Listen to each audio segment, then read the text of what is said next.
The comment section on this one is going to be so much fun, I can tell. A concept that's been gaining a lot of traction recently is the idea of the 15-minute city. The basic concept is this: neighbourhoods designed with everything you need within a 15-minute walk. Now, this is not a new concept at all. In fact, up until the Industrial Revolution, that was basically how all towns were set out. Because unless you were very wealthy, you couldn't travel any further than you could walk. It was only with the advent of the railways that it became possible for the average person to live a long way from their workplace. The concept of the city changed. Cities became divided into the centre, where people worked, and the suburbs, where people lived. In the 20th century, the car arrived on the scene. Now cities would be built with the motorist in mind. The pedestrian would be treated as a second-class citizen, begrudgingly allowed to walk alongside these fume-belching kings of the road. Public transport would be cut back, so in many places you simply had to have a car to live your life. But the urban jungle is not for everyone. City living exposed people to cramped living conditions, pollution and diseases, as far more people poured into neighbourhoods built for a fraction of the population. And so experiments were carried out in urban planning that, in a way, attempted to turn back the clock. Some 19th century industrialists built workers' towns, places like Saltaire and Port Sunlight, also known as model villages. These were planned communities centred on the major employer, where the workers' needs would all be within easy reach. The end of the 19th century brought the Garden City movement, founded by Ebenezer Howard. Like the workers' towns, these were planned communities, but aimed at balancing the benefits of town and country living. Each garden city was intended to be self-sufficient and limited in scope. Once it reached a certain size, it would be allowed to grow no further, and a new city would have to be built. Letchworth Garden City and Welwyn Garden City in Hertfordshire were both examples of this concept. The Second World War caused enormous amounts of damage to the cities of Britain, and the post-war government saw the need to rebuild as an opportunity to update the Garden City concept. The result was the new towns. However, these were often built on the cheap and assumed that everyone would own a car.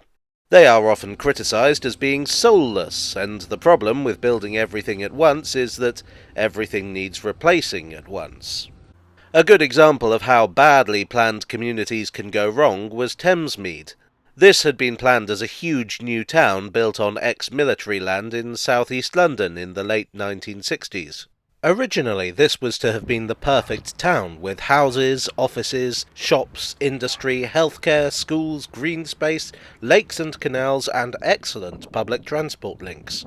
But cutbacks were made. The transport links didn't arrive, nor did the shopping centres and places of work. Council tenants felt marooned. Crime and dilapidation became widespread. Things have improved in recent years, but it's far from the idealistic development originally proposed. The 15-minute city is just another form of planned community, the successor to all these.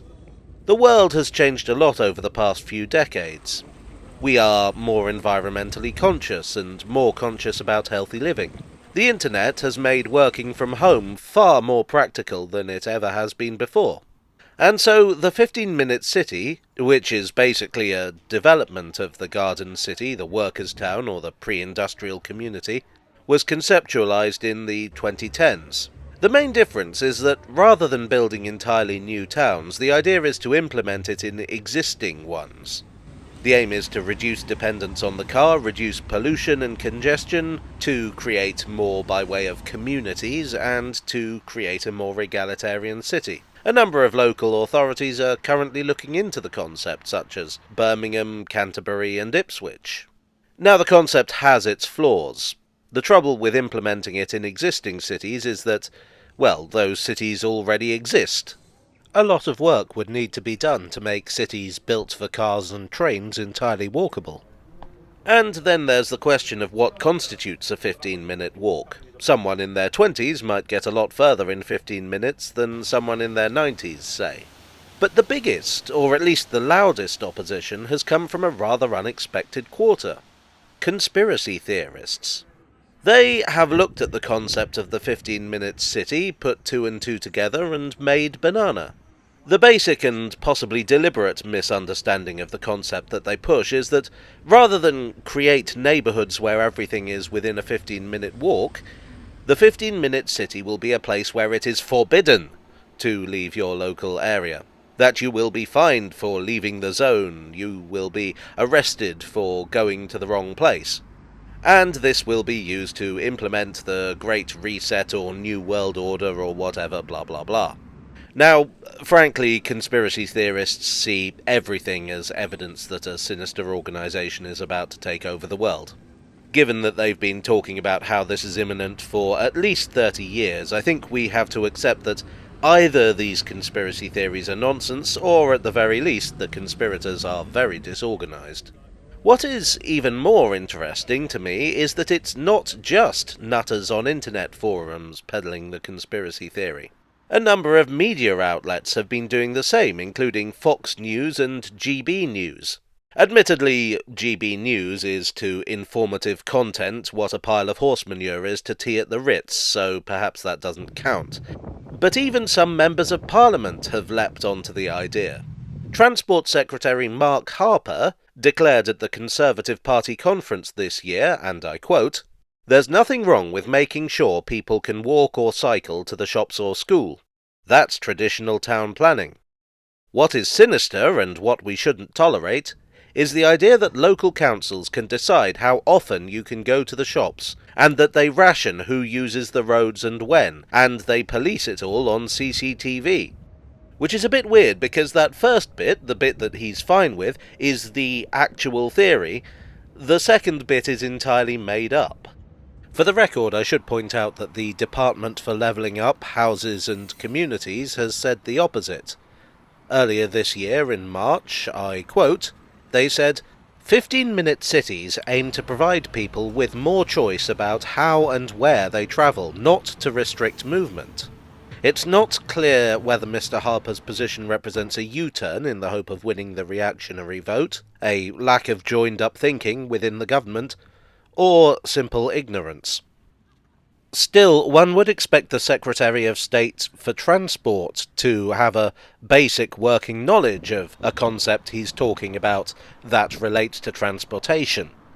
How embarrassing for him.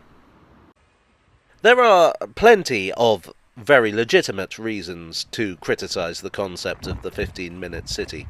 I very much doubt that they will become a universal thing any more than the utopian ideals of Ebenezer Howard in the 1890s. But let's restrict the criticism to the actual flaws with the concept, not what the internet's pulled from its lower intestine. Well, I hope you enjoyed this grumpy and intolerant video. If you did, please do leave a like and consider subscribing for more. I would like to thank my friends on Ko-fi, on Patreon, and here on YouTube for your ever-generous support. You are the armed guards to my sinister 15-minute city roadblock. And I will see you all again very soon. Cheerio.